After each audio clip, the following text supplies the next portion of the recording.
ठीक है, उसको देखो आप कैसे हमने करना है, बेसिक के थ्रू देख लेते हैं।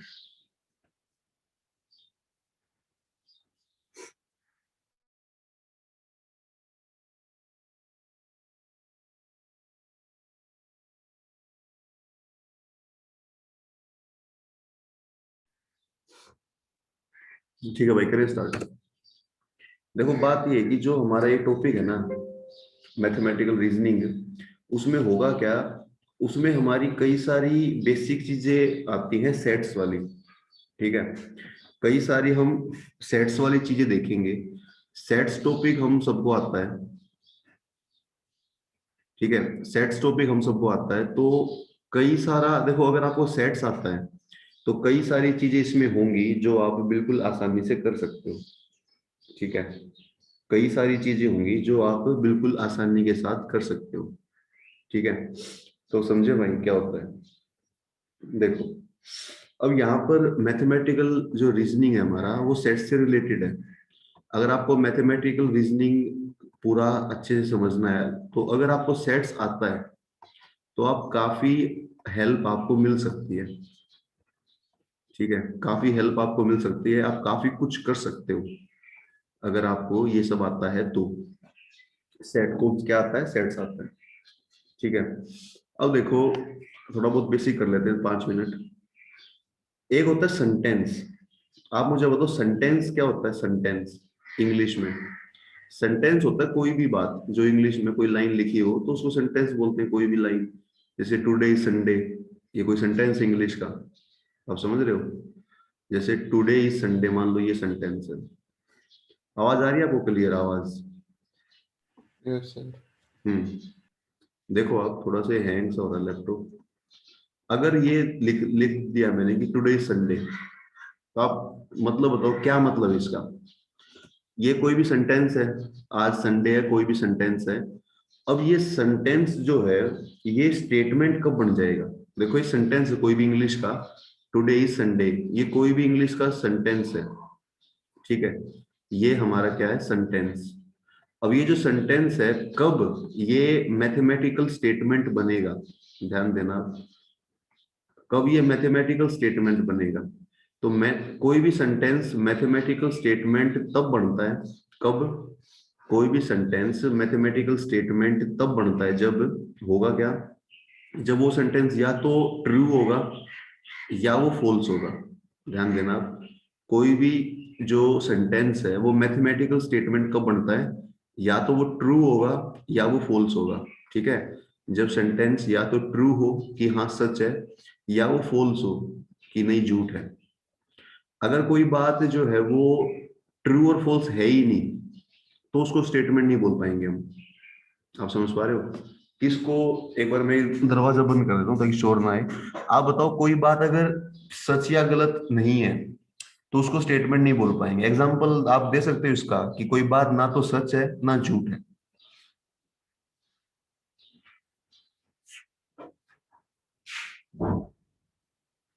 बताओ भाई, क्या एग्जाम्पल दे सकते हो आप। कोई ऐसी बात बताओ कि ना तो वो सच हो ना वो झूठ हो। ठीक है, देखो जैसे मान लो आज संडे है, या संडे आएगा ना, आज संडे है तो ये बात सच है। आज संडे है ये बात सच है, कोई भी इसको झूठ नहीं बोल सकता। तो हम क्या कह सकते हैं, ये बात अगर सच है तो ये मैथमेटिकल स्टेटमेंट है। कोई बात अगर बिल्कुल सच हो तो उसको बोलते हैं मैथमेटिकल स्टेटमेंट। ठीक है, अगर कोई बात जो है हम बता ही ना पाए, ठीक है, जैसे मान लो कोई कहेगा कि आज जो है, आज का दिन बहुत अच्छा है। ठीक है, अब ये बात क्या सच है, आज का दिन बहुत अच्छा है, ये तो उस आदमी पे डिपेंड करता है कि उसको क्या अच्छा दिख रहा है। हो सकता है वो आदमी जो अभी बोल रहा है कि आज का दिन बहुत अच्छा है, 1 घंटे बाद बोल दे आज का दिन तो बहुत खराब हो गया। मतलब ऐसी बात जो सबके लिए अप्लीकेबल नहीं है, उसको हम बता नहीं सकते कि सच है झूठ है। तो सिर्फ उस बात को हम कंसिडर करेंगे मैथमेटिकल रीजनिंग में जो बात हर किसी के लिए सेम होगी। जैसे आज संडे है, ये हर किसी के लिए सेम बात है। ठीक है, तो इतना सिंपल सी बात थी। जो बात अगर सबके लिए सच होगी या सबके लिए झूठ होगी उसको तो बोलेंगे मैथमेटिकल स्टेटमेंट। अगर वो बात किसी किसी के लिए सच है, किसी किसी को अच्छा लग रहा है, किसी किसी को बुरा लग रहा है, तो वो बात हम मैथमेटिकल स्टेटमेंट नहीं बोल पाएंगे। ठीक है, गोयम बताओ, आवाज आ रही है आपको? Yes sir. आप ये देखो, कई सारे क्वेश्चन करेंगे हम इन्हीं बातों के ऊपर, ये स्टेटमेंट के ऊपर। आप देखोगे जेई मेन के अंदर भी सवाल आते हैं इन्हीं बातों के ऊपर, स्टेटमेंट के ऊपर। ठीक है ना, तभी हम ये सिंपल सिंपल बात कर रहे हैं, क्योंकि इनके ऊपर भी क्वेश्चन हमारा आ सकता है। इसके बाद देखो आप, जो स्टेटमेंट है वो दो टाइप की हो सकती है। या तो सिंपल स्टेटमेंट होगी, सिंपल स्टेटमेंट हो सकती है, या फिर वो कंपाउंड स्टेटमेंट हो सकती है। तो अब ध्यान देना, या तो सिंपल स्टेटमेंट होगा या फिर वो कंपाउंड स्टेटमेंट होगा। ठीक है, सिंपल स्टेटमेंट कौन सा होगा बताओ? सिंपल स्टेटमेंट वो होगा जिस स्टेटमेंट में एक ही लाइन हो। जैसे मान लो टुडे संडे, एक लाइन है। अगर एक ही सेंटेंस हो उसमें, तो हम बोलेंगे सिंपल स्टेटमेंट है, एक लाइन हो। कंपाउंड का मतलब होगा दो तीन बातें हमने मिक्स कर दी, जैसे आज संडे है, आज मैं बाहर जाऊंगा, इस तरह। कोई भी अगर हमने दो तीन लाइन ऐड कर दी उसमें, तो कंपाउंड स्टेटमेंट हो जाएगा, मतलब एक से ज्यादा स्टेटमेंट। सिंपल स्टेटमेंट का मतलब ये है एक स्टेटमेंट, और कंपाउंड स्टेटमेंट का मतलब ये है एक से ज्यादा स्टेटमेंट। ये इतना समझना आप। सिंपल स्टेटमेंट का मतलब एक स्टेटमेंट, और कंपाउंड स्टेटमेंट का मतलब एक से ज्यादा स्टेटमेंट। ठीक है, सिंपल है ये बात। इसके बाद देखो आप, आगे हम क्या करेंगे, कैसे क्वेश्चंस करेंगे। अब कई सारी चीजें हैं जो हमने देखनी है, मतलब जिन पे जेई मेन के क्वेश्चन आता है, वो सब देखो। उनका नाम क्या है? उनका नाम है लॉजिकल कनेक्टिव्स। ठीक है, लॉजिकल कनेक्टिव्स होते हैं, ये काफी हद तक हमारे जो सेट थ्योरी में पढ़ते हैं उसके जैसे ही है। ठीक है, इन पे क्वेश्चन आता है क्या? लॉजिकल कनेक्टिव्स पे। तो क्या होता है लॉजिकल कनेक्टिव्स? देखो, पहले मैं लिखता हूँ यहाँ पर कनेक्टिव, कि हमारा कनेक्टिव होगा क्या। फिर मैं लिखता हूँ कनेक्टिव के बाद उस कनेक्टिव का जो है सिंबल क्या होगा। तो ध्यान रखना, कनेक्टिव, कनेक्टिव के बाद उसका सिंबल क्या होगा। सिंबल के बाद हम ये देखेंगे कि उसका नेचर कैसा होगा, नेचर ऑफ स्टेटमेंट। स्टेटमेंट बोल रहा है, कंपाउंड स्टेटमेंट बोल लो। कंपाउंड स्टेटमेंट समझ रहे हो? कंपाउंड स्टेटमेंट, कंपाउंड स्टेटमेंट वो होगी जो एक से ज्यादा स्टेटमेंट है। ठीक है, तो ये तीन बातें देखो आप, क्या कि कनेक्टिव का नाम क्या होगा, उसका सिंबल क्या होगा, और उसका नेचर कैसा होगा। तो देखना आप, पहले बेसिक से करेंगे हम। तो सबसे पहले मेन बात यही, कनेक्टिव का जो पहला कनेक्टिव है उसका नाम है एंड। एंड का मतलब होता है और। जैसे हमने सेट में भी किया था, जब दो चीजें होती है तो ए एंड बी, ऐसा होता है ए एंड बी। तो इसका सिंबल होगा ये इस तरह का, इसका सिंबल होगा ऐसा। आप मुझे बताओ, सेट्स में हमने कैसा सिंबल किया था एंड के लिए? इंटरसेक्शन किया था, ध्यान दो आप। तो ये वैसा सा ही सिंबल है, ठीक है ना, ये वैसा सा ही सिंबल है। सेट्स में हमने क्या किया था? इंटरसेक्शन। तो ये इंटरसेक्शन देखो जैसा सा ही है, वो उसमें उल्टा वी था, इसमें उल्टा यू था इंटरसेक्शन में। जो ये वाला सिंबल है ये उल्टा वी है। इसका नाम क्या होता है? इसका नाम बोला आप, इंटरसेक्शन होता था, सेट्स में हमने किया था। लेकिन जो यहाँ पर है इसका नाम है कंजक्शन। ये ध्यान रखना आप, इसका नाम क्या है? कंजक्शन है। तो कंजक्शन बताओ क्या है? कंजक्शन होता है ये इसका नाम।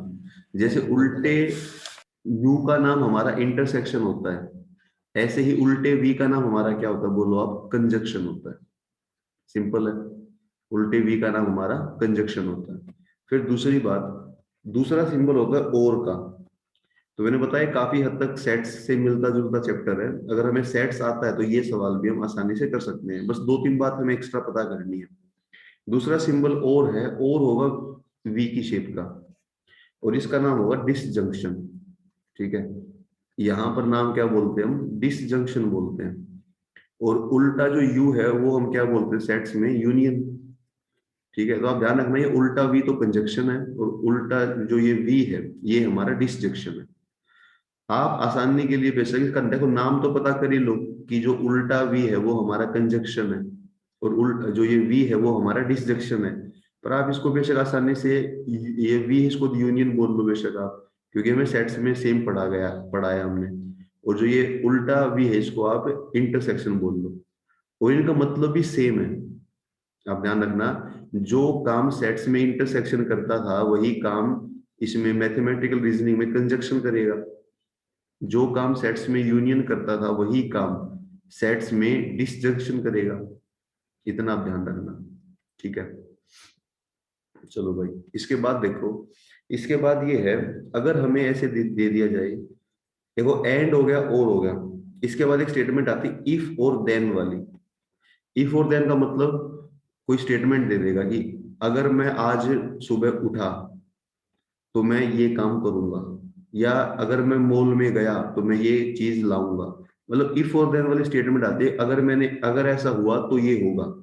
तो समझ जाओ, कोई भी स्टेटमेंट अगर इस फॉर्म में हो, क्या, इफ और देन की फॉर्म में, तो उसका मतलब होता है, उसका पहले सिंबल क्या होता है। सिंबल होता है या तो आप ऐसे दो ब्रैकेट लगा के ऐसे एरो, मतलब इक्वल का साइन लगा के एरो लगाया होगा, या फिर इसका साइन है ऐसे सिंगल एरो। तो सिंगल एरो दिखे आपको या इक्वल का साइन लगा के पूरा एरो दिखे आप, तो आप समझ जाना इसका मतलब ये है, इफ और देन वाली बात है।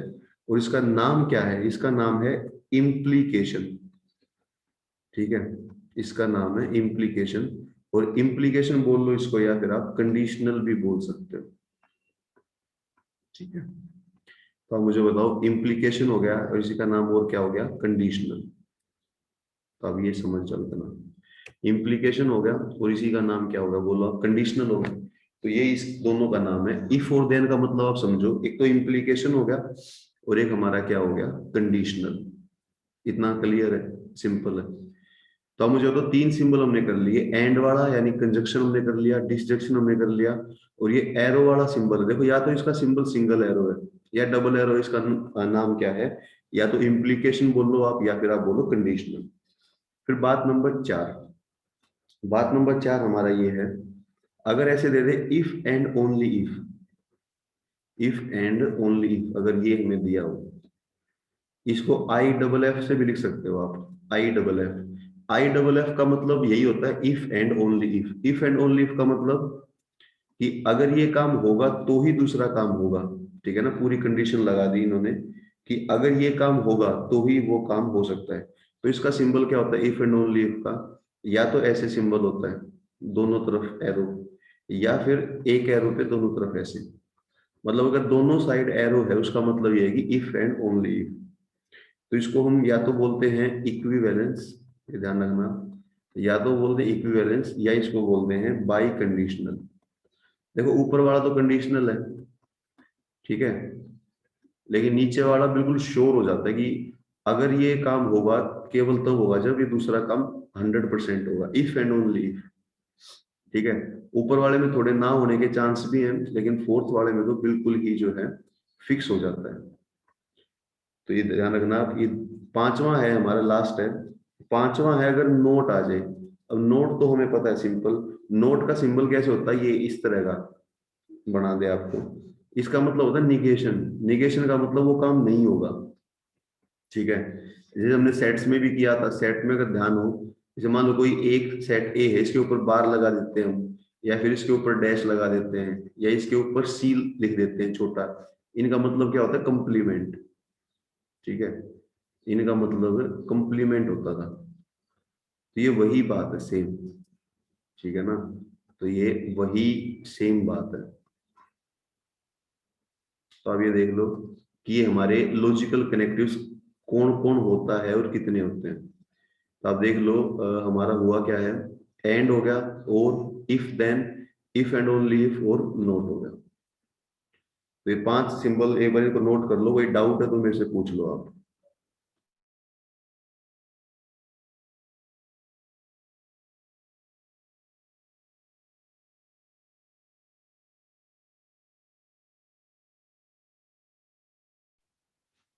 बताओ भाई। क्लियर है सर। हम्म,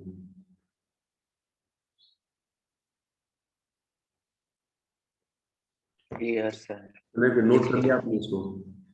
यस सर। देखो, जेई मेन में एक सवाल आता है इससे पक्का, तो वो एक सवाल हम आसानी से कर सकते हैं, एक बार हमारा बेसिक क्लियर हो। ठीक है, देखो भाई, इसके बाद ये है, इसके बाद हमारा क्या रह जाता है, देखो आप, एक होते हैं हमारी ट्रूथ टेबल आती है इसमें। तो क्वेश्चन हो, आप देखो ऑप्शन आपके पास, ट्रूथ टेबल से भी कर सकते हो, बिना ट्रूथ टेबल के भी हो जाता है। तो यहाँ पर जो है कुछ टेबल्स बनेगी, 5 ट्रूथ टेबल बनती है, 5। अब ध्यान रखना, 5 ट्रूथ टेबल बनती हैं। उन पांचों ट्रूथ टेबल को आपने याद करना है, मतलब इसकी जो मैथमेटिकल रीजनिंग है उसकी प्रॉपर्टी होती है। तो 5 टेबल बनेंगी, पांचों को आपने याद करना है। तो वो जैसे मान लो आज पहला दिन है, अगर हम आज इसको खत्म कर देंगे, थोड़ा सा ये लगेगा कि थोड़ा जल्दी जल्दी में सब कुछ हो गया। तो हम इसको 2 क्लासों में करेंगे रीजनिंग को, एक आज और एक कल। आज एक बार सारा बेसिक कर लो आप, बेसिक मतलब कोण कैसे होता है। जैसे ट्रूथ टेबल है 5, पहली बार पढ़ोगे थोड़ा याद करने में मुश्किल आएगी, लेकिन धीरे धीरे जब आप प्रैक्टिस करोगे तो सारा कुछ हमें याद हो जाएगा। ठीक है, तो ट्रूथ टेबल में फर्स्ट ट्रूथ टेबल है निगेशन वाली। देखो, अभी हमने यहाँ पर 5 चीजें करी हैं, आप ध्यान दो, यहाँ पर हमने 5 चीजें करी, कौन कौन सी, देखो आपके सामने, एक तो एंड किया है, एक हमने और किया है, एक हमने इफ और देन किया है, एक हमने इफ एंड ओनली इफ किया, ये किया है हमने, और एक हमने नोट किया है। तो इन पांचों की 5 टेबल बनेंगी। अब ध्यान रखना, इन पांचों की 5 टेबल बनेगी, किस किस की, आप देखो, कंजक्शन की, फिर बनेगी डिसजंक्शन की, फिर बनेगी इम्प्लीकेशन की, फिर ये इसको आप डबल इम्प्लीकेशन भी बोल सकते हो, या इक्विवेलेंस या बाई कंडीशनल, और फिर एक टेबल बनेगी निगेशन की। तो सबसे पहले हम टेबल बना रहे हैं निगेशन की। आप समझो टेबल किसकी हम बना रहे हैं, टेबल हम बना रहे हैं इन्हीं 5 की। इन पांचों की एक एक टेबल बनेगी, इनकी जो भी प्रॉपर्टी होती है, तो वो देखो आप। अब देखो निगेशन की क्या प्रॉपर्टी है, निगेशन का तो साफ साफ मतलब ही हमें पता चल रहा है कि जो चीज है वो नहीं होगी। जैसे कोई एक स्टेटमेंट लिख दी पी, पी हमारी कोई भी स्टेटमेंट है, तो निगेशन का मतलब है कि पी नहीं होगा। आप ये समझ पा रहे हो, निगेशन का मतलब है कि वो चीज नहीं होगी। तो एक बात बताओ, कोई स्टेटमेंट अगर हमें पी लिख के दे देता है, अगर वो बोलता है कि पी ट्रू है, पी अगर ट्रू है, तो बताओ इसका रिवर्स बात क्या होगी, मतलब इसका अपोजिट क्या होगा, अपोजिट फॉल्स होगा। ट्रू का अपोजिट कितना होता है, फॉल्स। और फॉल्स अगर कहेगा कि पी बात तो गलत है, तो उसका अपोजिट क्या होगा, ट्रू। ये बात ध्यान रखना, ठीक है। क्या ध्यान रखना कि ट्रूथ का जो अपोजिट है वो तो फॉल्स होता है, और फॉल्स का अपोजिट वो क्या होता है, ट्रू होता है। तो बताइए, ट्रू का अपोजिट फॉल्स होगा और फॉल्स का अपोजिट ट्रू होगा। निगेशन वाली तो हम सिंपल याद कर सकते हैं, निगेशन वाली टेबल तो बड़ी आसान है याद करना, क्या, ट्रू का फॉल्स कर देंगे, फॉल्स का ट्रू कर देंगे, सिंपल बात है। अगली टेबल है डिसजंक्शन की, अगली टेबल देखना आप डिसजंक्शन की। डिसजंक्शन को जो है आप वी से लिखोगे, इसको यूनियन समझ लो आप कि यूनियन है। सर अब इसको क्लास रिकॉर्ड भी कर लो। है, हाँ रिकॉर्ड ही कर रहा हूँ, तो कि जो बच्चे, 3 बच्चे तो आए ही नहीं ना, उनकी यस तो, ठीक है। सर 2 ही नहीं आया रणदीप और शुभम। हम्म, तो 3 बच्चे जो नहीं आए, उनका, उनके लिए रिकॉर्ड कर लेते हैं, जो है देख लेंगे बाद में। अब आप देखो इसके बाद, जो डिसजंक्शन वाली टेबल है उसको कैसे करेंगे हम, उसमें ध्यान देना आप, उसकी क्या प्रॉपर्टी होती है। ये देखो हमारा यूनियन की शेप का होता है, मतलब बी जो है ये यूनियन मान लो इसको आप।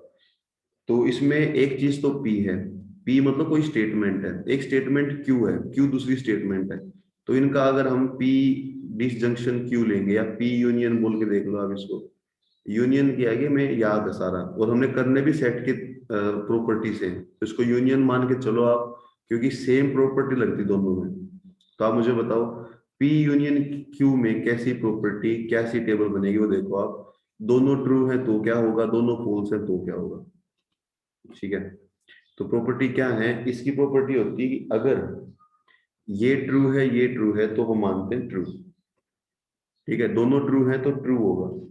फिर ये ट्रू है, ये फॉल्स है तो भी ट्रू, अगर ये फॉल्स है, ये ट्रू है तो भी ट्रू। मतलब इसमें क्या होता है कि देखो यूनियन का मतलब क्या होता है, आप देख ध्यान से सुनो, आप यूनियन हमने करा था, उसमें हम इस पी को भी मानते हैं और क्यू को भी मानते हैं। मतलब पी यूनियन का मतलब क्या होता है, सेट में क्या होता था कि हमने पी को भी पूरा लेना है और क्यू को भी हमने पूरा लेना है। आप देखो पी को अगर हम पूरा लेंगे, क्यू को पूरा लेंगे, तो अगर इनमें इन दोनों में कोई एक भी ट्रू है तो इसकी प्रॉपर्टी क्या कहती है कि आप उसको ट्रू मानो। ठीक है, अगर एक भी ट्रू है, अब देखो पहले दोनों में दोनों ट्रू है फिर तो पक्का ट्रू होगा। दूसरे और तीसरे में कम से कम एक ट्रू है, ट्रू होते ही हम क्या मानेंगे, क्या प्रॉपर्टी डिसजंक्शन की कि उसको ट्रू ही माना जाता है। पर अगर दोनों फॉल्स हो गए, दोनों फॉल्स का मतलब एक भी ट्रू नहीं बचा, तो वो फिर फॉल्स होगा। तो ये ध्यान रखना आप, डिसजंक्शन में क्या होता है, अगर एक भी ट्रू है तो हम ट्रू मानते हैं।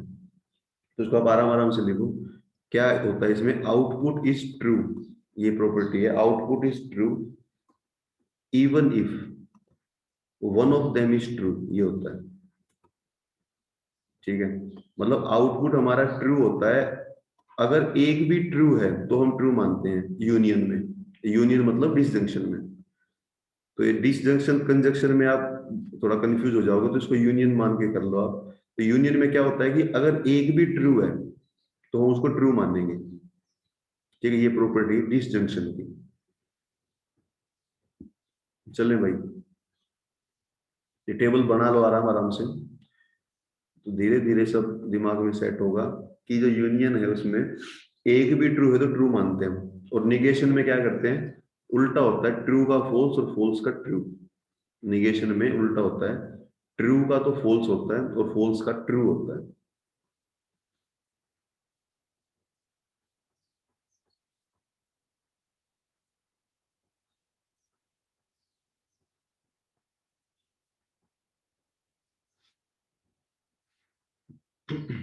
ठीक है,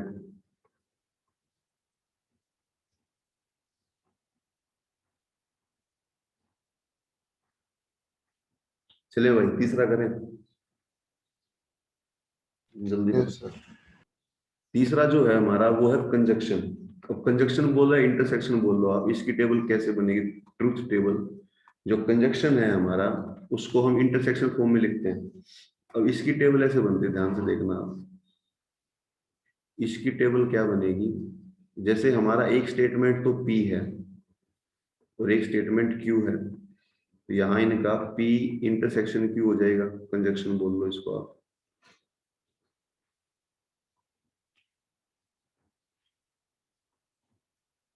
तो ध्यान दो अब क्या स्टेटमेंट बनती है। देखो यहाँ होगा तो वही कि या तो मतलब केस तो देखो वही बनते हैं, या तो दोनों ट्रू हैं, या पहला ट्रू दूसरा फॉल्स, या पहला फॉल्स दूसरा ट्रू, या दोनों ही फॉल्स, ये स्टेटमेंट हमारी होती है। तो आप मुझे बताइए क्या इसमें क्या होगा, जो हमारा पिछले वाला था उसमें क्या होता था मुझे बताओ। उसमें आउटपुट को हम ट्रू मानते थे अगर कम से कम एक ट्रू है, ठीक है। लेकिन यहाँ थोड़ा उल्टा होता है, यहाँ क्या होता है, output is true, output is true only if both are true. ये ध्यान रखना, only if both are true. Output हमारा ट्रू होगा कब, जब दोनों ही ट्रू होंगे। ये ध्यान रखना, आउटपुट हमारा ट्रू कब होगा, जब दोनों ही ट्रू होंगे। ठीक है, इसमें आउटपुट हमारा ट्रू कब होता है बताओ आप, जब दोनों ट्रू होंगे तो हम कह सकते हैं ये आउटपुट ट्रू है। अगर दोनों ट्रू होंगे तो ही आउटपुट ट्रू होगा। तो आप बताओ, पहले वाले में दोनों ट्रू है तो आउटपुट ट्रू है, अगर दोनों ट्रू नहीं है तो फिर सारे ही क्या आएंगे, फॉल्स। तो इसकी प्रॉपर्टी, कंजक्शन की प्रॉपर्टी क्या है कि ट्रू केवल तब आंसर आएगा जब दोनों ट्रू होंगे। जैसे टी है तो ही टी आएगा, एक भी अगर फॉल्स है तो फॉल्स आंसर आएगा। अब देखो अपोजिट होते हैं दूसरे के, पिछले में क्या था कि अगर एक भी ट्रू है तो ट्रू आंसर है, इसमें क्या है कि अगर एक भी फॉल्स है तो फॉल्स आंसर है। ठीक है, तो ये कंजक्शन बोल लो, डिस्ट्रक्शन बोल लो, या फिर यूनियन इंटरसेक्शन में क्या फर्क है, यूनियन में तो एक भी अगर ट्रू होता तो प्रॉपर्टी क्या कहती है कि ट्रू मानेंगे, और कंजक्शन में क्या होता है कि एक भी अगर फॉल्स है तो हम क्या मानते हैं, फॉल्स। ठीक है, तो ये इसकी प्रॉपर्टी आराम आराम से आप लिखो, आराम आराम से आप देखो। एक भी अगर फॉल्स है तो फॉल्स मानते हैं, एक भी ट्रू है तो ट्रू मानते हैं। सर आपने ये उल्टा नहीं लिख दिया इसके लिए, ये जो बॉक्स में लिखा है। क्या लिखा है बॉक्स में? Output is true only if both are true. अच्छा ठीक है सर। ठीक है, ये 5 टेबल हैं, 5 टेबल लिखते ही हमारा ये चैप्टर खत्म हो जाता है। फिर हम क्वेश्चंस करेंगे। तो टेबल थोड़ा आराम आराम से देखो आप, इसी में बेस है हमारा। बेस अगर मजबूत होगा तो क्वेश्चन आप आसानी से कर सकते हो। ठीक है, बॉक्स में क्या लिखा है? आउटपुट हमारा ट्रू है। कब? जब दोनों ट्रू होंगे।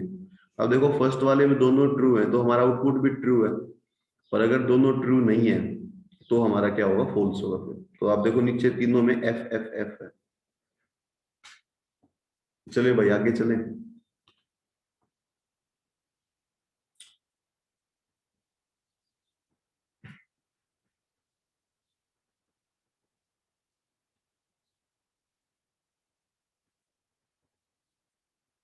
इसके बाद बात नंबर 4 देखिए। बात नंबर 4 देखो, अब हमने 3 कर लिए, कंजक्शन, डिसजंक्शन और निगेशन। कौन कौन से देखो आप? एक तो फर्स्ट वाला कर लिया हमने, एक ये सेकंड वाला कर लिया, और एक ये 5वां नंबर कर लिया। अब हमने करना है तीसरा और चौथा। तीसरा और चौथा क्या होगा उसको देख लो। इम्प्लीकेशन और ये डबल इम्प्लीकेशन जो है। इम्प्लीकेशन का मतलब ये एक एरो, इम्प्लीकेशन का मतलब सिंगल एरो, और जो डबल इम्प्लीकेशन बोल लो इसका, बाई कंडीशनल बोलो उसका मतलब डबल एरो, मतलब दोनों तरफ एरो है। तो इन दो को और देख लो, इन टेबल की प्रॉपर्टी क्या होती है। एक तो है इम्प्लीकेशन। इम्प्लीकेशन की टेबल देखो, ट्रूथ टेबल क्या होगी इम्प्लीकेशन की। अब इम्प्लीकेशन जो है वो क्या कहता है हमें, देखो आप, अगर हम इसका टेबल बना के देखेंगे, ठीक है, इम्प्लीकेशन की अगर हम टेबल बनाएंगे तो हमें क्या मिलेगा वो देखना। इम्प्लीकेशन का मतलब हमें पता है, मतलब क्या होता है कि अगर ये काम हो गया तो वो काम हो जाएगा, मतलब इफ और देन वाली प्रॉपर्टी है कि अगर ये काम हुआ तो दूसरा काम होगा। तो मतलब हमें पता है इम्प्लीकेशन का। तो देखो आप इम्प्लीकेशन को लिखेंगे कैसे, ये पी है कोई स्टेटमेंट, ये क्यू है, इम्प्लीकेशन को लिखते हैं पी और ऐसे एरो बना के। आप देखोगे जेई मेन के अंदर कई सारे सवाल मिलेंगे आपको, सब में एरो ही बनी होगी। हर सवाल में क्या बना होगा? कोई ना कोई एरो बना होगा ऐसे। अगर एरो बना है, अगर एरो बना है तो ही हम जो है उसको कर सकते हैं। ठीक है भाई। अब इसकी प्रॉपर्टी क्या कहती है? इसकी प्रॉपर्टी ये कहती है कि अगर हमारा, देखो इसकी प्रॉपर्टी ज्यादातर डिपेंड करती है सेकंड स्टेटमेंट पे।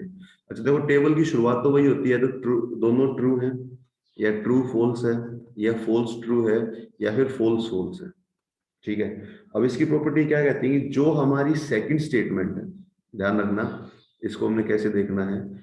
अगर जो हमारी सेकंड स्टेटमेंट है, सेकंड मतलब जो क्यू है, उस पर डिपेंड करता है आंसर। हमारा जो क्यू है उस पे आंसर डिपेंड करता है। जैसे मान लो फर्स्ट है, उसमें ट्रू और ट्रू है, आप देखोगे उसमें ट्रू और ट्रू है, तो बाद वाली स्टेटमेंट कौन सी है? क्यू, तो क्यू पे आंसर डिपेंड करेगा। क्यू अगर ट्रू है तो आंसर ट्रू आएगा। सेकंड वाले में देखो, अगर फॉल्स है, सेकंड हमने सिर्फ क्यू को देखना है, वो फॉल्स है तो फॉल्स आता है। ठीक है, यहां पर अगर ट्रू है तो ये ट्रू होता है। लेकिन ये रूल फॉलो करता है सिर्फ 3 तक, मतलब इसकी प्रॉपर्टी याद करने का तरीका मैं क्या बता रहा हूँ, ये सिर्फ 3 तक रूल फॉलो करता है। जब ऊपर वाले तीनों में कि जो क्यू का साइन है, मतलब क्यू का आंसर अगर ट्रू है तो आंसर भी ट्रू है, क्यू का आंसर फॉल्स है तो आंसर भी फॉल्स है, क्यू का आंसर अगर टी है तो ये भी टी है। लेकिन इसमें अपोजिट होता है लास्ट वाले में, जब दोनों बातें गलत होंगी तो ये जब ट्रू मानते हैं इसको। ठीक है, तो ये देखना आप, पहले 3 में तो जो क्यू का सिंबल है वही ये होता है, इसमें भी जो इसका सिंबल है वही ये होगा, इसमें भी इसका सिंबल यही होगा। बस फोर्थ वाले में थोड़ा अपोजिट होता है। क्या? फोर्थ वाले में अगर दोनों फॉल्स हैं, अच्छा ये भी ध्यान रखना फोर्थ वाला है क्या। हम क्या कर रहे हैं, हर सवाल को कैसे लिख रहे हैं, ऊपर तो ट्रू ट्रू लिख रहे हैं, मतलब फर्स्ट शुरुआत करें ट्रू ट्रू से, सेकंड पे लिखेंगे ट्रू फॉल्स ताकि हमें थोड़ा मेंटली याद रहे, तीसरे पे लिखेंगे पहले फॉल्स फिर ट्रू, और चौथे में लिखेंगे दोनों को ही फॉल्स। तो आप बताओ, पहले 3 का आंसर तो सेम है जो क्यू का आंसर है, बस फोर्थ वाले में हमें चेंज कर देना है। ठीक है, अब आप एक बात बताओ, क्या यूनियन में हमने क्या किया? थोड़ा एक बार रिवाइज करो धीरे धीरे। यूनियन में हमने क्या किया था? यूनियन मतलब जो डिसजंक्शन था सेकंड वाला, यूनियन में हमें ये किया था कि अगर एक भी ट्रू है तो आंसर ट्रू है, इंटरसेक्शन में हमने क्या किया था कि अगर एक भी फॉल्स है तो आंसर फॉल्स है, याद आया। यूनियन में क्या किया था, एक भी अगर ट्रू है, सेकंड टेबल की बात कर रहा हूं मैं, एक भी अगर ट्रू है तो आंसर ट्रू है। और अगर अगले वाले में इंटरसेक्शन में क्या किया था, अगर एक भी फॉल्स है तो आंसर फॉल्स है, ये बात थी। ठीक है भाई, अब मुझे बताओ, अब यहाँ पर जो है ये टेबल तो बन गई, लेकिन हमें एक छोटी सी चीज देखनी है जो कि बहुत इंपॉर्टेंट है। क्या? आप देखो, एक नई टेबल बनाओ आप, वो टेबल आपने खुद सोच के बनानी है। मैं आपसे पूछूंगा आप धीरे धीरे। क्या एक मैं चौथी जो ब्रैकेट है वो क्या लिख रहा हूं, ये है निगेशन पी, निगेशन पी, और उसका आप यूनियन करो क्यू के साथ। ये चीज देखो, ये जो है जेई मेन के सवाल सोल्व करने में काफी हमारी हेल्प करता है। क्या? निगेशन पी यूनियन क्यू, ये वैल्यू क्या होगी? ध्यान देना, बहुत ज्यादा बेसिक क्लास है, बहुत ज्यादा इंपॉर्टेंट है। क्या? निगेशन पी यूनियन क्यू क्या होगा? पहली बात तो ये बताओ, निगेशन पी का मतलब, पहली टेबल हमने पढ़ रखी है, निगेशन पी का मतलब पी का उल्टा, उल्टा हो जाए सर, ट्रू है तो फॉल्स होता है, पी का फॉल्स है तो उल्टा निगेशन पी। तो निगेशन पी बताना कितना होगा? निगेशन पी, आप इस टेबल को ही उल्टा करो, पी में टी टी एफ एफ है तो उल्टा कर दो एफ एफ टी टी। आप देख पा रहे हो, ये मैंने पी का उल्टा कर दिया क्योंकि निगेशन आ रखा है। तो टी का टी टी का एफ एफ, एफ एफ का टी टी। फिर क्यू देखो, क्यू, क्यू तो हमारा सेम है तो क्यू को मैं ऐसे लिख दूंगा टी एफ, जो अच्छा सेम टेबल बनानी जो हमने बना रखी है, टी एफ टी एफ। ठीक है, अब हमने करना है इनका यूनियन। यूनियन मुझे बताओ क्या कहता है? यूनियन ये कहता है कि अगर एक भी ट्रू है तो आंसर ट्रू आएगा। तो जो नीचे है बताना आप, एफ टी का कितना आंसर आएगा? टी, नीचे वाले में फर्स्ट का आंसर एक भी ट्रू है तो ट्रू आता है यूनियन में। Yes sir. अगले में एफ एफ दोनों फॉल्स है तो फॉल्स आएगा। नीचे वाले में एक टी है तो टी आएगा, चौथे में भी टी है तो टी आएगा। ये फोर्थ वाली टेबल समझ में आई कैसे किया हमने? पहले तो पी का निगेशन किया, पहले तो पी का निगेशन किया और क्यू वैसा का वैसा लिया, और यूनियन की प्रॉपर्टी लगा दी। यूनियन क्या कहता है, एक भी अगर ट्रू है तो आंसर ट्रू है। अब आप देखो इस तीसरी टेबल के आंसर में और चौथी टेबल के आंसर में क्या फर्क है, ध्यान से देखना। तीसरी टेबल में और चौथी टेबल के आंसर में क्या फर्क है? सेम है। देखो आप, दोनों ट्रू फॉल्स ट्रू ट्रू बिल्कुल सेम है। तो हम एक बात कह सकते हैं कि इस मैथमेटिकल रीजनिंग में P इंप्लाइज Q, इसको इंप्लाइज बोलते हैं, P इंप्लाइज Q ऑलमोस्ट बराबर होता है किसके? निगेशन P यूनियन Q के। ये बात सबसे इंपॉर्टेंट है, इस पर बहुत सारे सवाल हम कर सकते हैं जेई मेन के लेटेस्ट 2020 के 19 के, ये सब। तो ये बात देख लो आप, P इंप्लाइज Q, ये ऑलमोस्ट बराबर होता है किसके? Negation P union Q। बहुत ज्यादा इंपॉर्टेंट बात है। तो आप ध्यान रखना, जब भी P इंप्लाइज Q दिखेगा तो आप कैसे सोल्व करोगे उसको भाई, मुझे बताओ। जब भी P इंप्लाइज Q दिखेगा तो आपने P और Q दिख रहा है, आपने P और Q, तो जो पहले वाला P है उसका तो करना निगेशन। क्या ध्यान रखोगे? पहले वाले P का तो आपने करना है निगेशन, पहले वाले P का तो कर दो निगेशन, और जो Q है उसके साथ कर दो यूनियन। तो ये P, लास्ट वाली बात बताना सर एक बार।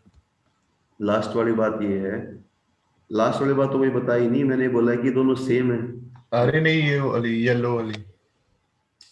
अरे गुरु, ये वाली बात, ये ऊपर वाली बात तो है। ये देखो P इन, ये P इंप्लाइज Q तो ये है, और ये ये वाली इक्वल है ना है। सर बस। हाँ इक्वल होते हैं ये, मतलब जब भी आप इक्वल देखो ना, टेबल बिल्कुल सेम बन रही है।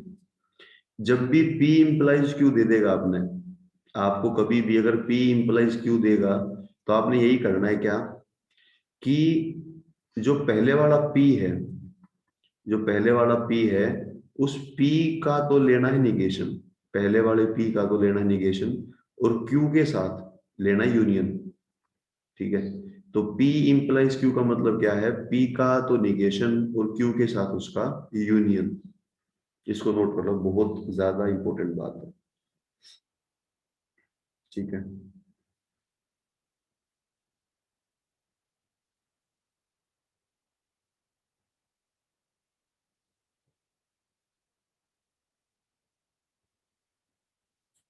चले भाई, ये देखो पहली बार हम कर रहे थे तो थोड़ा टाइम लगेगा इनको याद करने में, समझने में, पर एक बार अगर हमने समझ लिया तो क्वेश्चंस हमारे लिए काफी आसान है। तो बच्चे तो आज आए नहीं, अब बार बार देखो रिपीट होगा नहीं। एक तो हरदीप नहीं आया, एक शुभम नहीं आया, शुभम बोल रहा है कि 7:30 आ जाऊंगा मैं, तब भी नहीं आ रहा। और एक केसर भी बोल रही थी कि 7 बजे आ जाऊंगी, वो भी नहीं आई। तो कोई बात नहीं, कल जब हम करेंगे तो भाई इसको हम और अच्छे से करेंगे, ठीक है। आज रीड नहीं करोगे क्या? ना इतना नहीं, अभी तो आधा घंटा और पढ़ेंगे, ये टेबल तो पूरी करते हैं, ठीक है। करा दो सर, आज कराई तो। ना पूरा नहीं हो पाएगा ना आज। सर आज एक बार ये टेबल सी सारी की सारी याद कर लो आप। टेबल अगर आप याद कर लेते हो तो जो है फिर अगर अगले सर दिन हम सवाल कर लेंगे इस पे। आज के आज अगर सारा ही हमने खत्म कर दिया तो ये ज्यादा ही जो है थोड़ा सा होच पोच सा हो जाएगी। आज ही बताया, आज ही खत्म हो गया। थोड़ा और टाइम लो इसको, टेबल्स को याद करने में। करें 5वीं टेबल करें, जल्दी बताओ। करा दो सर। केसर बेटा आप तो बहुत लेट कनेक्ट किया आपने, तो 1 घंटे बाद है। सर वो नहीं हो पाया सर। तो अब ये बताओ आपको समझ जो है कैसे आएगा, क्योंकि नया चैप्टर है और नए के साथ साथ बिल्कुल अलग सा ही चैप्टर है। जो हम नॉर्मल मैथ में पढ़ते हैं वैसा कुछ नहीं है इसमें। तो आधा घंटा आपका बेसिक जो है 35-40 मिनट वो चला गया है, ठीक है। तो आप ये करो अभी के लिए तो जो है इस वीडियो में 15-20 मिनट और हैं, आप जारी रहो। और जो इसकी रिकॉर्डिंग मैंने कर ली है वो सेंड कर दूंगा मैं। तो आप इस रिकॉर्डिंग को शुरुआत से देखना बिल्कुल बेसिक के साथ, तब समझ में आएगा, क्योंकि बिल्कुल अजीब सा नया चैप्टर है, ठीक है। तो रिकॉर्डिंग मैं ग्रुप में भेजूंगा, उसको देखना, तब बात बनेगी, ठीक है। फिलहाल तो मुझे लग नहीं रहा कुछ समझ में आपको आएगा। तो अभी आपके पास ऑप्शन है, अगर आप क्लास अटेंड करना चाहो तो आप कर सकते हो। अगर आप रिकॉर्डिंग ही देखना चाहो तो वो ज्यादा बेटर है, ठीक है। वैसे भी आप देख लो, थोड़ा बहुत कुछ तो फायदा हो, क्योंकि 40 मिनट जो है बेसिक हमारा चला गया है। तो बाकी आप सब देखो भाई, हमारा जो है अब हम करेंगे डबल इम्प्लीकेशन। एक बार तो इम्प्लीकेशन हमने कर लिया, अब हमने करना है डबल इम्प्लीकेशन। डबल इम्प्लीकेशन का मतलब क्या होगा? डबल एरो, दोनों तरफ एरो होगा, ये बात समझ रहे हो आप? डबल इम्प्लीकेशन का मतलब दोनों तरफ एरो होगा, ठीक है। अब डबल इम्प्लीकेशन का मतलब ये होता है कि दोनों तरफ एरो होगा। उसमें होता क्या देखो आप, उसकी लास्ट टेबल हमारी ये, तो हमने 5 टेबल करी है आज, ठीक है। पांचों टेबल हमें बिल्कुल पहली पहली बार पढ़ेंगे, लगेगा कि सर टेबल कैसे याद करें। पर आप देखो तभी मैं इतना स्लो स्लो पढ़ा रहा हूँ आज, ताकि कुछ भी अजीब ना लगे हमें। आप देखोगे हमने 4 टेबल करी हैं, और अगर आपका फोकस क्लास में अगर रहा है तो चारों टेबल हमें याद है। कैसे याद है? देखो आप पीछे मत चेक, कॉपी में चेक करना। आप वैसे देखो, फर्स्ट टेबल हमने करी निगेशन वाली। निगेशन का मतलब क्या? अपोजिट। एक Yes, वर्ड sir. में मतलब आ सकता है, निगेशन का मतलब अपोजिट होता है। ट्रू है तो फॉल्स है, फॉल्स है तो ट्रू है। अगली टेबल करी यूनियन वाली। यूनियन का मतलब क्या? अगर एक भी ट्रू है तो ट्रू है, एक लाइन में पूरी टेबल का सम अप। अगली टेबल करी इंटरसेक्शन वाली, उसका एक भी मतलब फॉल्स है तो फॉल्स है। एक भी फॉल्स है तो फॉल्स है, मतलब पूरी टेबल एक लाइन में सम अप हो जाती है। अगला हमने करा इम्प्लीकेशन। इम्प्लीकेशन का मतलब क्या? पहले 3 का तो सेम क्यू के ऊपर डिपेंड करेगा, पहले 3 का तो क्यू पे डिपेंड करेगा, और लास्ट वाला जो था फॉल फॉल्स उसका ट्रू होता है। तो ये हम ऐसे कर सकते हैं। याद भी हमने टेबल बनानी भी कैसे है, पहले दोनों बार ट्रू लिखना है, फिर ट्रू फॉल्स लिखना है, फिर फॉल्स ट्रू लिखना है, और फिर फॉल्स फॉल्स लिखना है। आप समझ रहे हो? लिखना भी हमने ऐसे है, बताइए। Yes sir. सिंपल है। तो 4 टेबल करी है, चारों में याद हो गई है। अब 5वीं हो देख लो लास्ट, इसको भी लिखेंगे तो वैसे ही true true, true false, false true. देखो पैटर्न आपने वही अपनाना है ताकि हमें चीजें याद हो जाएं, ठीक है। अब इस टेबल के आंसर क्या होते हैं? जो डबल इम्प्लीकेशन, इसकी प्रॉपर्टी क्या होती है? इसकी प्रॉपर्टी है कि अगर दोनों सेम है, ये हमारी लास्ट है, बस टेबल हमारी खत्म हो जाएंगी। अगर दोनों सेम है तो ट्रू होगा। देखो अगर दोनों सेम है, मैं क्या बता रहा हूँ, दोनों सेम है तो ट्रू होगा, बस ये एक बात है। एक बात में अगर सम अप करना है, दोनों सेम है तो ट्रू, वरना फॉल्स। बस ये बात है। अब देखो पहले में दोनों ट्रू ट्रू दोनों सेम है, टी और टी, तो ये ट्रू होगा। लास्ट वाले में दोनों सेम है, फॉल्स और फॉल्स, तो भी ट्रू होगा। तो आप बताओ पांचवी टेबल में हमारा ट्रू कब आता है? जब दोनों सेम हो। सेम का मतलब दोनों ट्रू भी हो सकते हैं, दोनों फॉल्स भी। और अगर अलग अलग हैं, जैसे ट्रू फॉल्स है, अलग अलग है तो फॉल्स, यहाँ भी एफ टी है तो फॉल्स, ये होता है। तो बस ये हमारी पांचों टेबल होगी, इसको आराम से लिख लो, इसको देख लो आराम से। क्या कि अगर दोनों सेम है तो ट्रू आएगा। सेम मतलब दोनों ट्रू या दोनों फॉल्स। अगर एक भी अलग अलग है, ट्रू फॉल्स है, तो फिर फॉल्स आता है। ठीक है।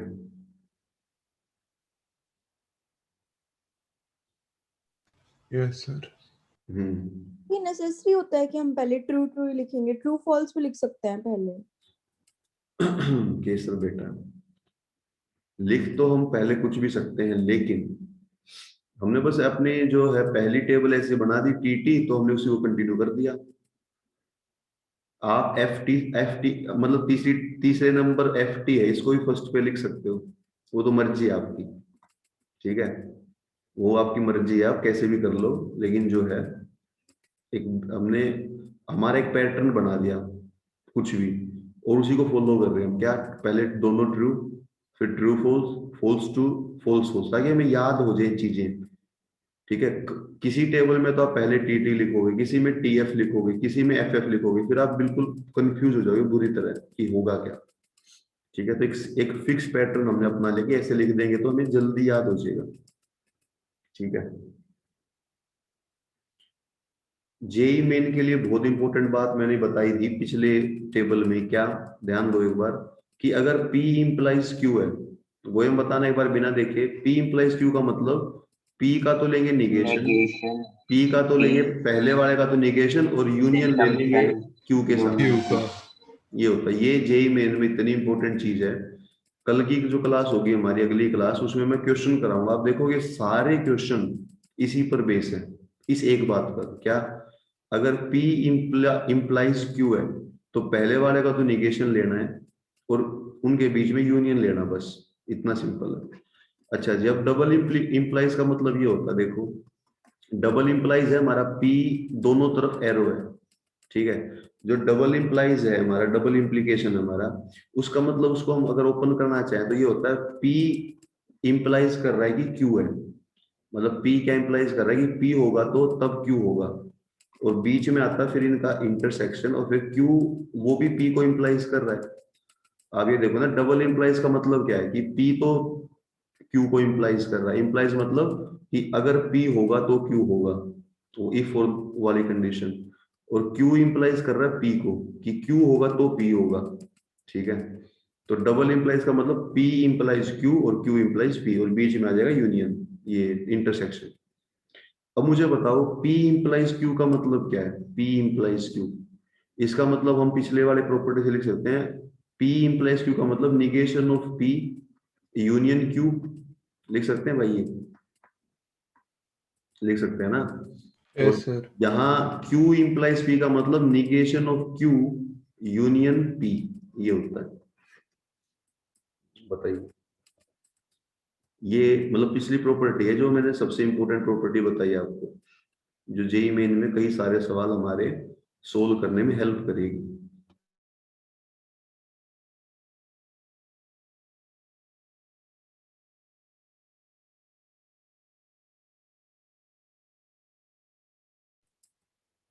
ठीक है भाई, करें आगे।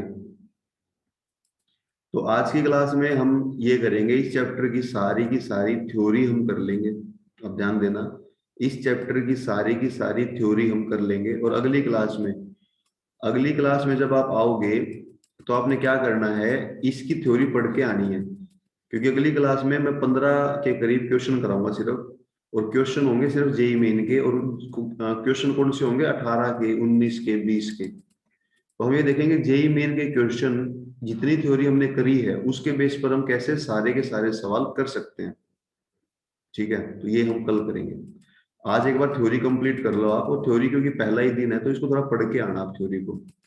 और जो बाकी 2-3 बच्चे हैं, केसर है, बाकी 2 और हैं, वो वीडियो पूरा देख के आना आप, ताकि जो है क्वेश्चंस में इजीली कर पाए हम। चले आगे। अब लास्ट थ्योरी के अंदर लास्ट चीज है, कुछ 2 चीज देख लो। एक तो हमारा क्वेश्चन आता है टोटोलॉजी के ऊपर।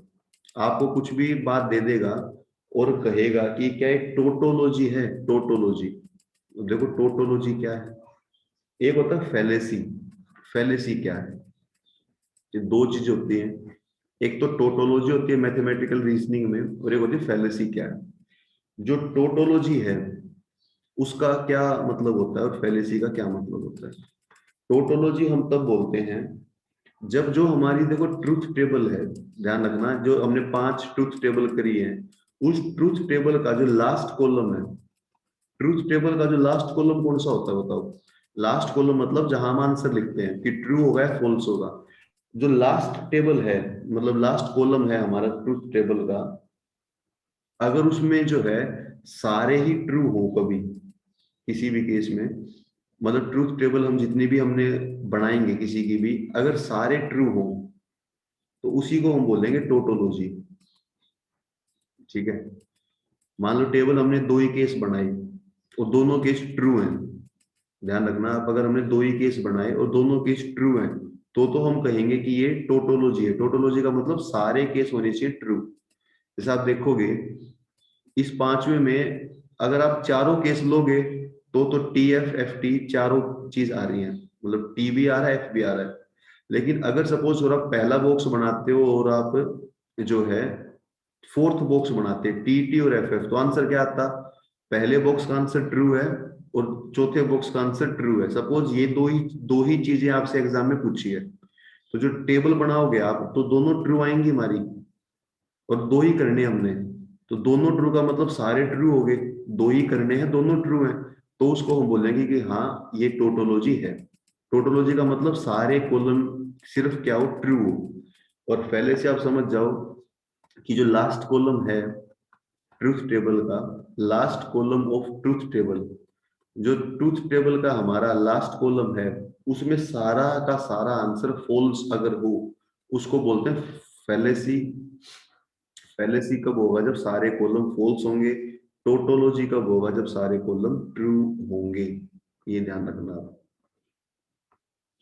टोटोलॉजी तब होगा जब सारे कॉलम ट्रू होंगे, और फैलेसी कब होगा? जब सारे कॉलम फॉल्स होंगे। इतना ध्यान रखो आप। ठीक है भाई, बताओ।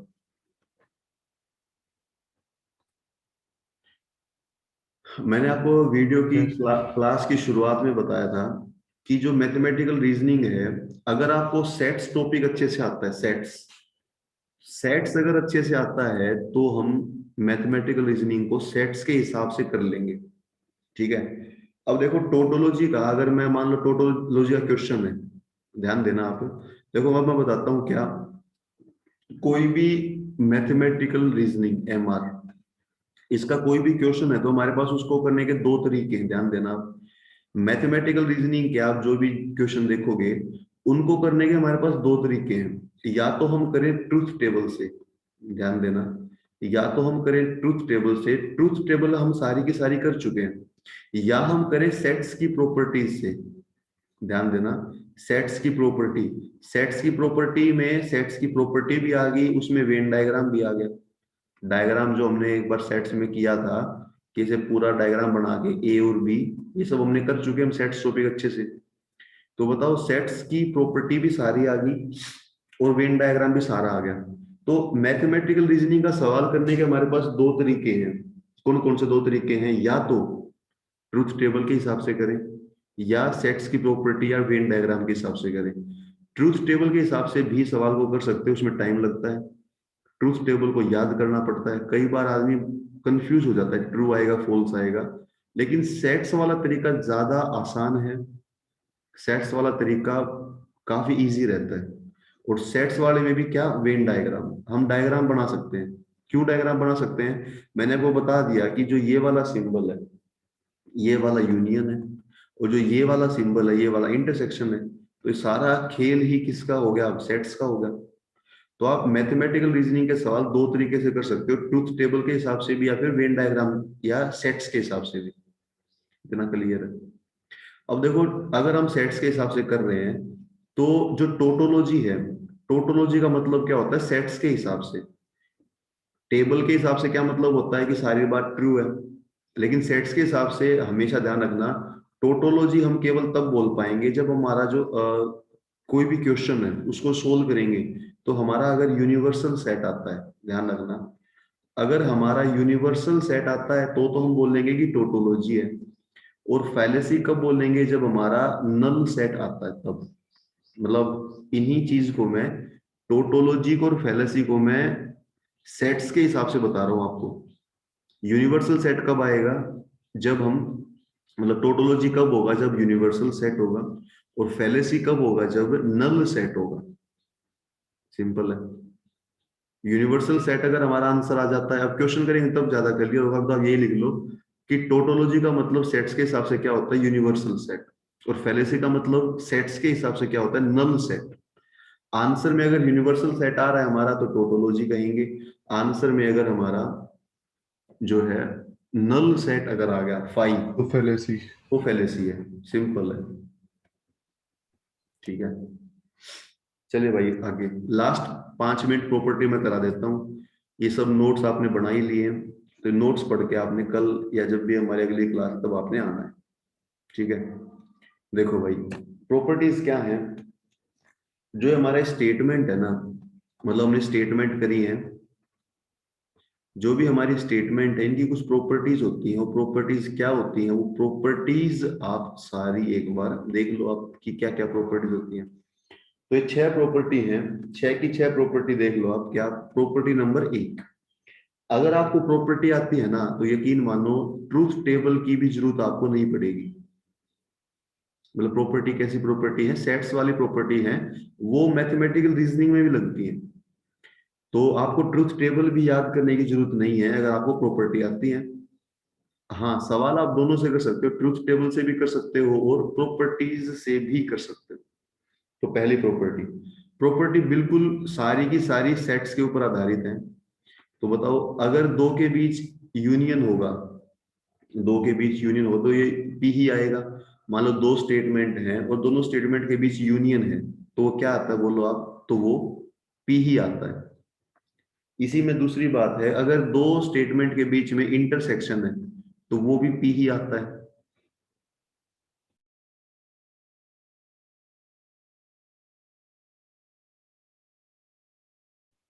ठीक है, वो भी यूनियन आता है। आप देखो, जो ये वी है केसर, आप देखो इसको बोलते कंजक्शन। ये मतलब ये यूनियन नहीं है, मतलब ये उल्टा वी है। और जो ये होता है हमारा, ये होता है यूनियन। लेकिन इनका काम सेम है। आप क्या देखोगे? इनका काम सेम है। अगर इनका काम सेम है, अगर इनका काम सेम है तो होगा क्या? हम इनको यूनियन ही बोल रहे हैं। वैसे ये होता नहीं है, ये कंजक्शन होता है। ये वीडियो की शुरुआत में मैं कई बार बता चुका हूँ। तो आप ये मत समझना कि सर बोल तो यूनियन रहे हैं और बना वी रहे हैं। तो ये है ही वी, मतलब यू नहीं है, उल्टा यू नहीं है, ये इंटरसेक्शन आएगा सर। इंटरसेक्शन आएगा। मतलब बात क्या है कि ये हम बोल तो जो रहे इनको यूनियन इंटरसेक्शन, लेकिन बना वी की शेप में रहे, क्योंकि ये कंजक्शन और डिसजंक्शन है। वो बात वीडियो की शुरुआत में बताई। तो पहली प्रॉपर्टी सिंपल है। आप देखो, पी यूनियन भी पी होता है और उनका कॉमन भी पी होता है। सिंपल बात है। दूसरी बात देखो, अगर मैं P का Q के साथ यूनियन करूंगा या फिर Q का P के साथ यूनियन करूंगा, वो सेम बात है। ध्यान रखना आप, सेम बात है। मतलब P का Q के साथ यूनियन करूं या Q का P के साथ यूनियन करूं, सेम बात है। ऐसे ही P का Q के साथ इंटरसेक्शन करूं या Q का P के साथ इंटरसेक्शन करूं, वो भी सेम बात है।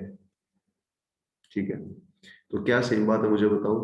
P का अगर Q के साथ यूनियन करा या Q का P के साथ यूनियन करा, वो सेम बात है।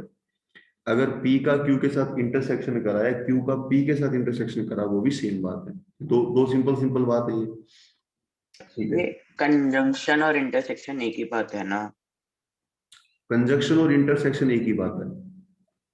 और जो ये है डिसजंक्शन और यूनियन, वो एक ही बात है। स्टार्टिंग में कराया था, बताओ नहीं आप। सर, हाँ सर क्लियर।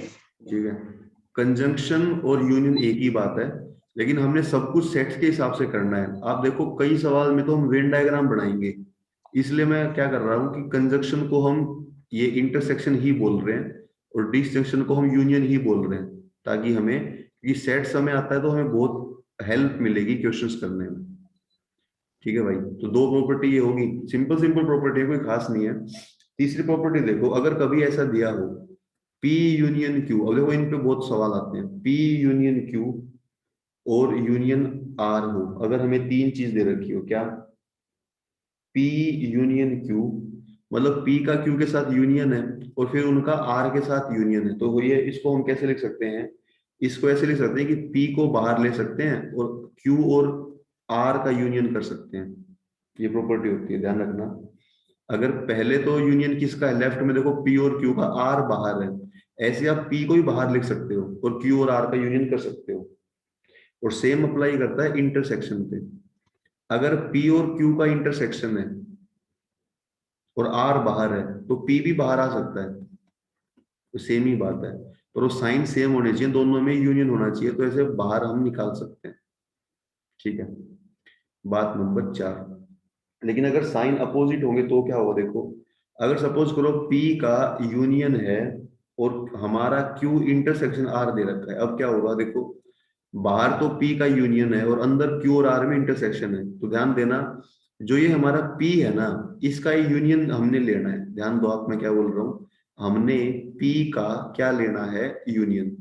तो पहले तो P का यूनियन ले लेंगे Q के साथ, क्या बोल रहा हूं मैं, पहले तो P का यूनियन ले लेंगे Q के साथ, तो लो P union Q, P union Q ले लिया, और फिर P का यूनियन ले लेंगे R के साथ, P यूनियन R, और बीच में साइन जो ये इंटरसेक्शन वाला है यही साइन आ जाएगा ये, तो ध्यान रखना आप। ठीक है, ये है सबसे इंपॉर्टेंट, पहली तीन तो आसान थी, फोर्थ वाली सबसे इंपॉर्टेंट है। ठीक है, फोर्थ वाली में बस आप ये बात देख लो, सबसे इंपॉर्टेंट ये फोर्थ वाली है, क्या इसमें बाहर P है और P का यूनियन है, तो ध्यान रखना P का यूनियन ही होगा आंसर में भी, और दोनों के साथ होगा, किस किस के साथ, Q के साथ भी होगा और R के साथ भी होगा, ये ध्यान रखना, Q के साथ भी होगा R के साथ, तो मैं देखो Q के साथ भी लिख दिया और मैंने R के साथ भी लिख दिया, और फिर बीच में क्या आ जाएगा, उनका इंटरसेक्शन आ जाएगा, बीच में आ जाएगा उनका इंटरसेक्शन, क्योंकि साइन इंटरसेक्शन का है। अब आप खुद बताओ, अगर आप ये समझ गए हो तो ये क्या होगा जो मैं यहां बना रहा हूं, ये, इसको क्या आप लिख सकते हो, इसको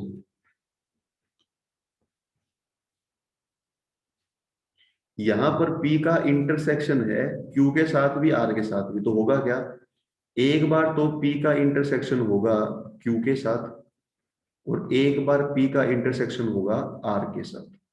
क्या बोल रहा हूं मैं, एक बार P का इंटरसेक्शन Q के साथ होगा और एक बार R के साथ, और बीच में अगर ये यूनियन है तो यहाँ पर यूनियन आ जाएगा। यूनियन का साइन का। ये प्रॉपर्टी, ये फोर्थ वाले सबसे इंपॉर्टेंट है क्वेश्चंस करने में, मैथमेटिकल रीजनिंग के, फोर्थ वाली प्रॉपर्टी सबसे ज्यादा इंपॉर्टेंट है।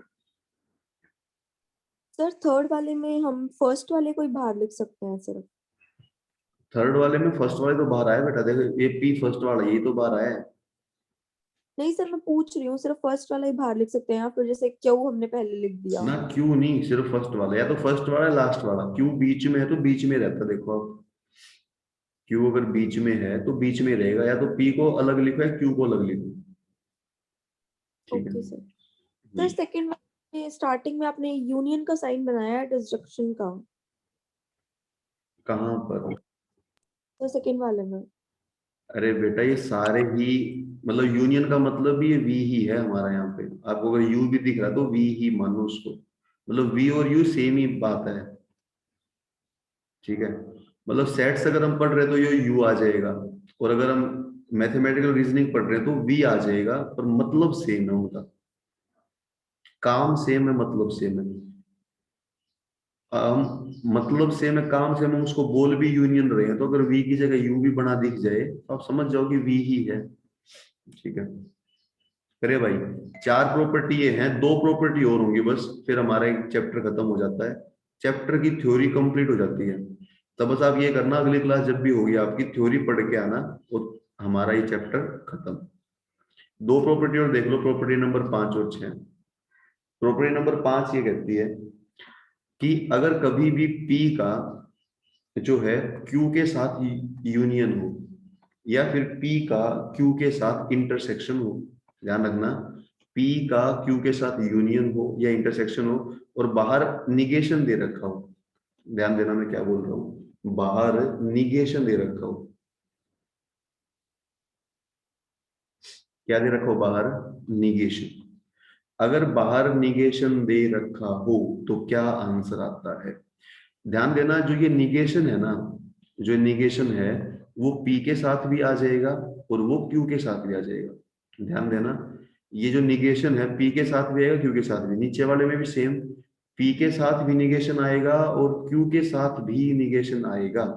फर्क क्या है, पहले वाले में अगर बीच में यूनियन था, ये साइन बदल जाता है, यूनियन की जगह ये इंटरसेक्शन ऐसा आ जाएगा, यहाँ पर इंटरसेक्शन था तो यहाँ पर यूनियन आ जाएगा। तो ये प्रॉपर्टी है, ये बिल्कुल सेम हमारे डी मॉर्गन के लॉ होते हैं सेट्स में, सेम वही लॉ है, डी मॉर्गन के लॉ होते हैं हमारे सेट्स के अंदर, डी मॉर्गन्स के लॉ हैं, वही है ये सेम। तो तभी मैं बोल रहा हूँ कि ट्रूथ टेबल को छोड़ के ये पूरा चैप्टर सेम है, सेट्स जैसा ही, ठीक है। अगर हम ट्रूथ टेबल को छोड़ दें तो ये चैप्टर सेट्स जैसा ही है, बिल्कुल सेम, ठीक है। Yes sir. छठी करें प्रॉपर्टी, प्रॉपर्टी नंबर 6 देखो आप। प्रॉपर्टी नंबर 6 ये कहता है कि अगर P कोई स्टेटमेंट है, उसका यूनियन करना पड़ जाए नोट P से, मतलब P के कंप्लीमेंट से, तो क्या आएगा? ध्यान रखना आप, अगर P का यूनियन करना पड़ जाए नोट P से, तो ये सेट की तरह देखो आप इसको, सेट की तरह अगर आप देखोगे तो P यूनियन नोट P, तो P और नोट P को अगर मिला दे तो कंप्लीट सेट बन जाता है। अब ध्यान देना, जैसे अगर कोई सेट P है, उसमें मैं P के अलावा जोड़ दूं तो पूरा कंप्लीट यूनिवर्सल सेट बन जाता है। तो ध्यान देना, यूनिवर्सल सेट बन जाता है तो इसको हम बोलेंगे टोटोलॉजी। मैंने बताया था यूनिवर्सल सेट का मतलब टोटोलॉजी होता है। अगर कंप्लीट आंसर आ रहा है तो टोटोलॉजी बोलते हैं। आप देखो P में और P के कंप्लीमेंट में अगर मैं इंटरसेक्शन लूं, ध्यान देना बात है, अगर P में और P के इंटरसेक्शन में, अगर P के कंप्लीमेंट में अगर मैं इंटरसेक्शन लूं, अगर इंटरसेक्शन लूंगा तो मुझे बताओ P में इंटरसेक्शन का मतलब कुछ कॉमन देखना, P में और नोट P में कॉमन क्या आता है? P का मतलब तो कोई चीज है, नोट P का मतलब वो नहीं है, तो कोई चीज है और नहीं है, उनमें कॉमन क्या है? कुछ भी नहीं, क्योंकि दोनों अपोजिट है दूसरे के। P का मतलब तो कुछ है, Q का मतलब कुछ नहीं है, तो कॉमन क्या है? 0, फाई। फाई का मतलब मैंने बताया था फैलेसी बोलते हैं। अब ध्यान देना, अगर P का यूनियन करोगे नोट P के साथ, वो टोटोलॉजी होता है। टोटोलॉजी का मतलब मैंने बताया था यूनिवर्सल सेट की तरह ट्रीट करो आप, यूनिवर्सल सेट। और फैलेसी का मतलब किसकी तरह ट्रीट करो आप? वॉइड सेट की तरह, नल सेट की तरह, ठीक है।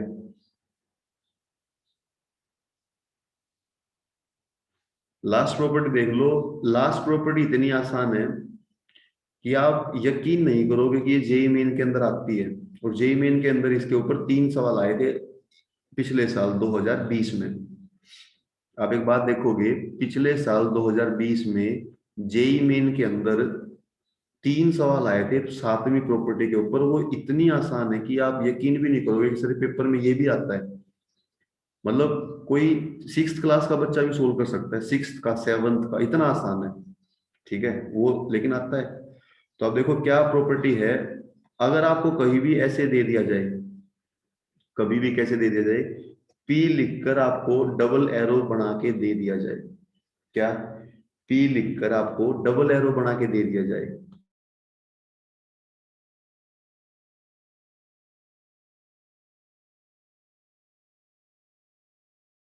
मुझे बताओ इसका मतलब क्या होगा? पी लिखकर अगर डबल एरो बना दिया जाए तो इसका मतलब आप ध्यान देना, इसका मतलब होता है क्या?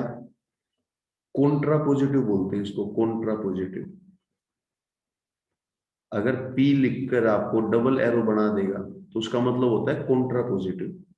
ठीक है, अगर P लिखकर डबल एरो बना देगा तो उसका मतलब क्या होता है? Contra positive. और इसका आंसर क्या होता है? कॉन्ट्रा पॉजिटिव का मतलब हम क्या आंसर मानते हैं, जो क्या प्रॉपर्टी है इसकी?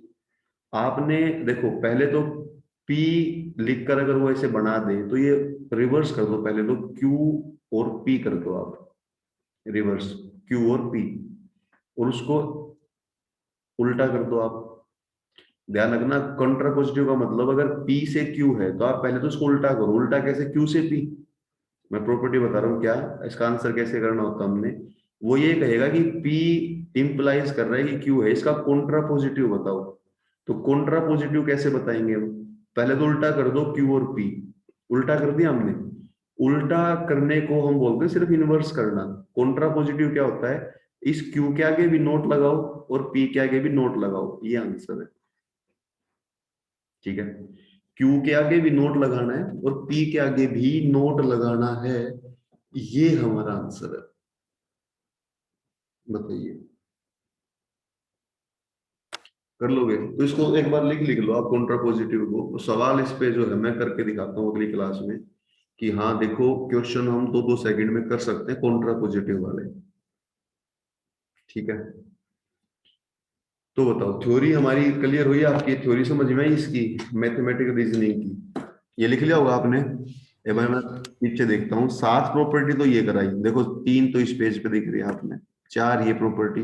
फिर हमने देखा टोटोलॉजी क्या, फैलेसी क्या, फिर हमने देखा डबल इंप्लीकेशन की टेबल, ट्रूथ टेबल, इंप्लीकेशन की देखी। ठीक है, कंजक्शन देखा, ये डिसजंक्शन देखा, ये निगेशन देखा। फिर हमने ये सब किया, ये लॉजिकल कनेक्टिव्स जो हैं ये सब हमने करे। ठीक है, फिर हमने देखा कि सेट्स हमने पढ़ना कैसे है, कैसे क्या करना है, सिंपल स्टेटमेंट, कंपाउंड स्टेटमेंट, ये सब हमने करी। तो आप बस ये करना, जब भी हमारी अगली क्लास में ग्रुप में बताता हूँ आपको, आप इस क्लास को अटेंड कर लेना, मतलब नोट्स पढ़ लेना। और हम अगली क्लास में इसके जेई मेन के 15-20 सवाल करेंगे, जो कब आए हैं पेपर में 2020 में, 19 में, 18 में। ठीक है, तो फिर हमारा सिलेबस खत्म हो जाएगा। तो बताओ भाई, मैथमेटिकल रीजनिंग की थ्योरी समझ में आई आज? बताइए आप, फिर चलते हैं अपन। Yes, sir. ठीक है, चलो फिर हम कल या अगली क्लास में ग्रुप में बताता हूँ, फिर मिलते हैं अपन और फिर इसको पूरा कर लेते हैं। ठीक है, चलो भाई, bye, take care. Excuse me sir. हाँ बेटा बताओ। सर पी एन क्यू क्या है यहाँ पे? पी कोई स्टेटमेंट है।